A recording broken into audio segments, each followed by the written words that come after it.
Почитувани представници на медиумите, добар ден. Пред повеќе од 2 недели го најавивме и воедно отпочнавме со реализација на проектот Отвори врата за еднината за престојните локални избори 2013 година во Крива Паланка. Нашите тимови составени од луѓе од разни професии и луѓе кои работат во разни области секојдневно ги посетуваат домовите на граѓаните. Комуницираме и разговараме со граѓаните за проблемите што ги мачат подолг временски период. Ги слушаме нивните предлози и сугестии кои може да го направат животот подобар и поквалитетен. Во овој прв дел од реализацијата на овој врата до врата проект, тимовите при општинскиот изборен штаб на СДСМ од Крива Паланка, начело со кандидатот за градоначалник доктор Горан Младеновски, посети околу 2000 семејства и домаќинства во нашата општина.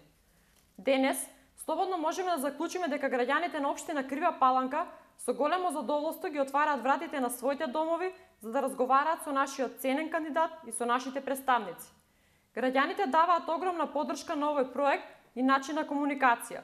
Граѓаните сакаат да разговараат за нерешените прашања од секоја локална област, имаат квалитетни предлози и идеи кои секако ќе бидат анализирани и ќе станат дел од нашата изборна програма за локалните избори наредната година.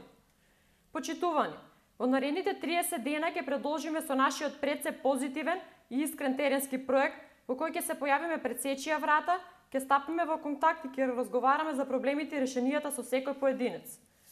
Како резултат на овој проект, граѓаните за прв пат во историјата на нашата земја ќе бидат директни креатори на изборната програма на една политичка партија и на изборната програма на нашиот победнички кандидат доктор Горан Младеновски. На крајот, во име на општинскиот изборен штаб, се заблагодаруваме на граѓаните за нивниот отворен пристап и одличен прием на нашиот кандидат и на нашите тимови. Граѓаните секојдневно не уверуваат дека сакаат промени, сакаат подобра и посветла иднина, поквалитетен живот и перспективна иднина. Тоа ќе биде огромна обврска и должност на тимот и на капацитетите на СДСМ по превземањето на локалната власт наредната година.